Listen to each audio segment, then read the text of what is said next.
So let's talk about arenas, the AHL and the NHL arenas. So here's the thing. I've only been to two NHL arenas, and most of it, most of them are the standard.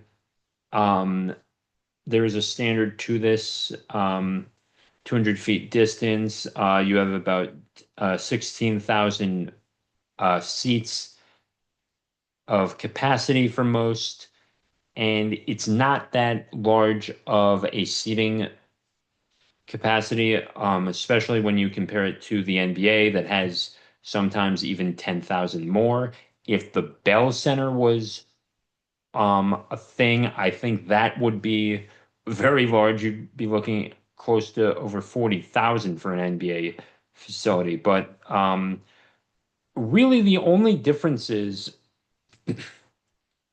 that you are going to notice in terms of NHL um, features and arenas is maybe concessions, maybe the seating for the most part, maybe the jumbotron you'll notice something, the way the lights are and what advertisements you're gonna see, um, and what food options you're gonna get. Now, Utah did have a very unique feature. There were only 12,000 seats.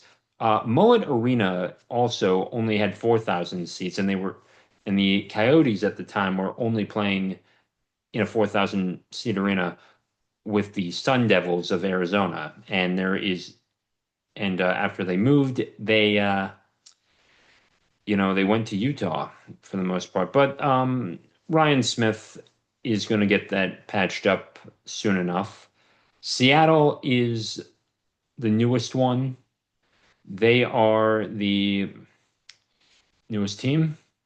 I think that you're also going to get an NBA team there, but for what it's worth, they built it up. It's Climate Pledge Arena. The outside is actually one key feature that I like. It's sort of like, it's like a box, and then it has a slightly inclined roof on four sides.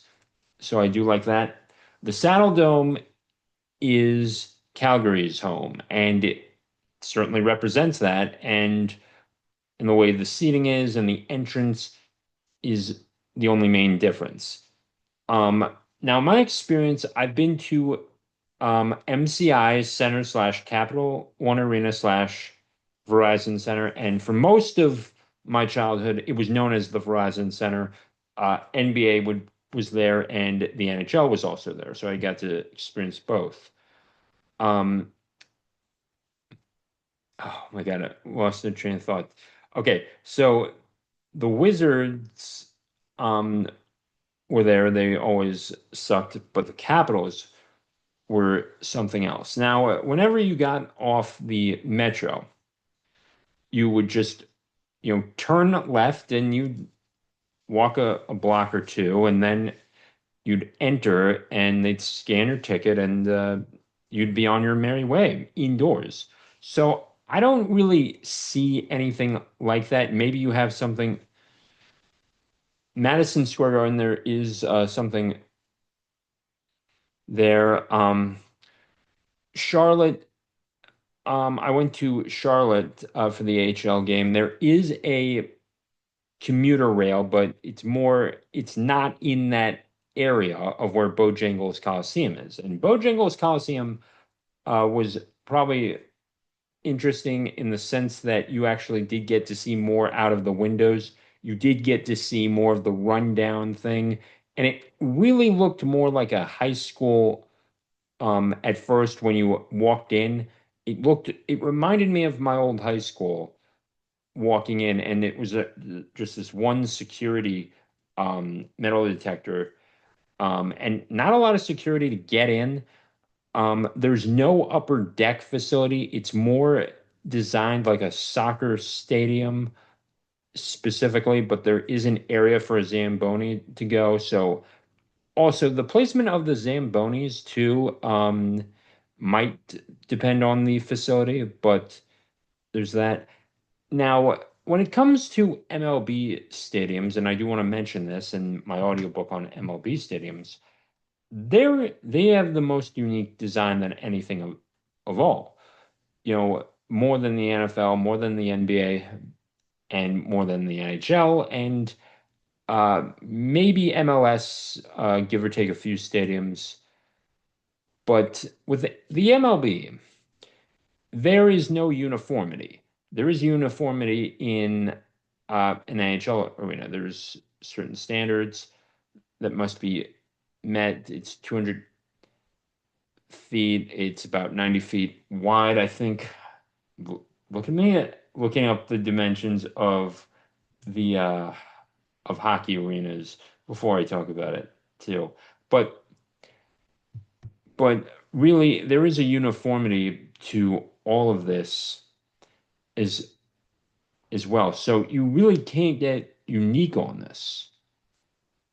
I do think that more the arena should be placed more to the rails. They should be, get on and get off. That's the only experience I've ever had with any of that is in DC. That's it. Nothing else. I never saw anything in at a Merit Bank Arena. And let me tell you about that real quickly. I've been there twice. I saw the Flyers both times, um, and it's the fact that it's in Sunrise. It's not in Miami. There is no rail system there. It's out of the way. You have to drive there, or you have to Uber there, and it is not in the most um, advantageous place, sort of thing. Um, and and to top it all off, I think that if we're going to have arenas in these weird areas or these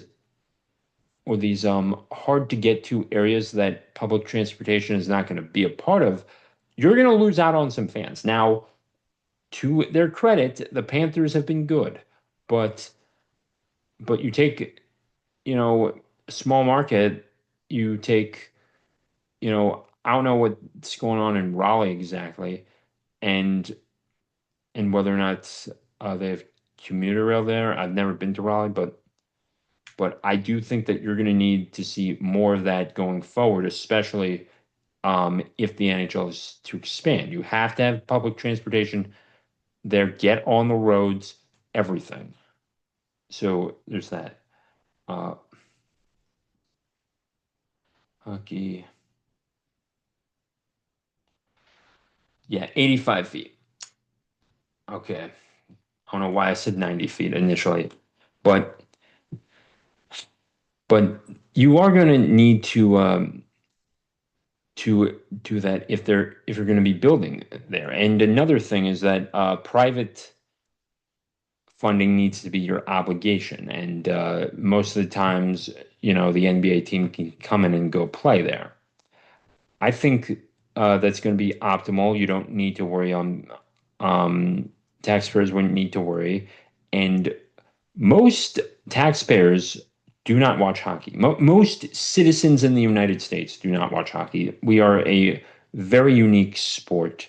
We're, I think we're the only team sport on ice, maybe minus curling.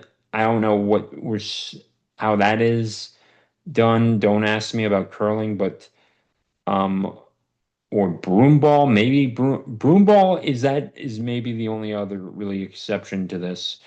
But hockey is something else. You need this facility, to be up to certain standards. It has to be cold, and it can also be a hindrance to things because so much infrastructure could be built up in a city that it's actually not beneficial for them to move in, or it's too costly, or you have to design the arena in such a way that it's not going to be a hindrance to certain people uh, as well. Now I'm look okay. Let's see here. NHL. Yeah. hindrance to other people. And just had to catch my breath there, right there. Um, so I've seen the inside of Wells Fargo Center. It's the different color of the Jumbotron too. That's, you know, right there. And also, with Philadelphia, let me get in on this. Philadelphia, I've not been in um any of the Philadelphia facilities. Try saying that three times. I've not been to Citizens Bank Park. I've not been to Wells Fargo. I've not been to wherever the Eagles play at all, or where the Philadelphia Union play. Been to Philadelphia many times in my life, never in at any of those facilities ever. But what makes Wells Fargo unique is the fact um, that it's next to Citizens Bank Park and it's next to the Eagles Stadium.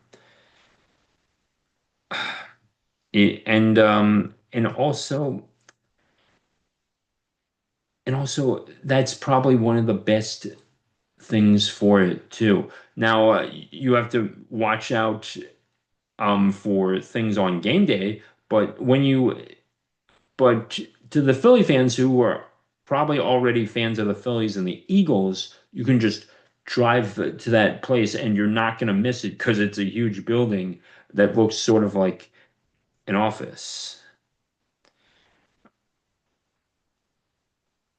Like transportation. So, um, okay, I did want to talk about the North Dakota Fighting Sioux Arena before I let you go. There's that.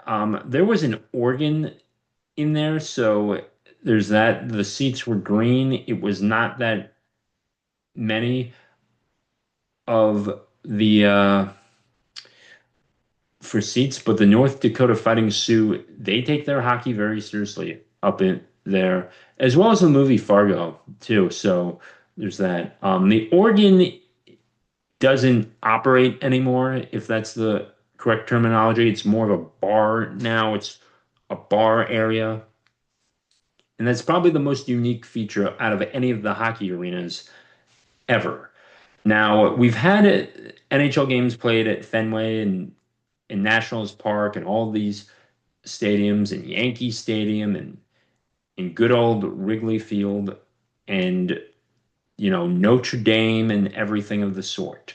Football stadiums and baseball stadiums.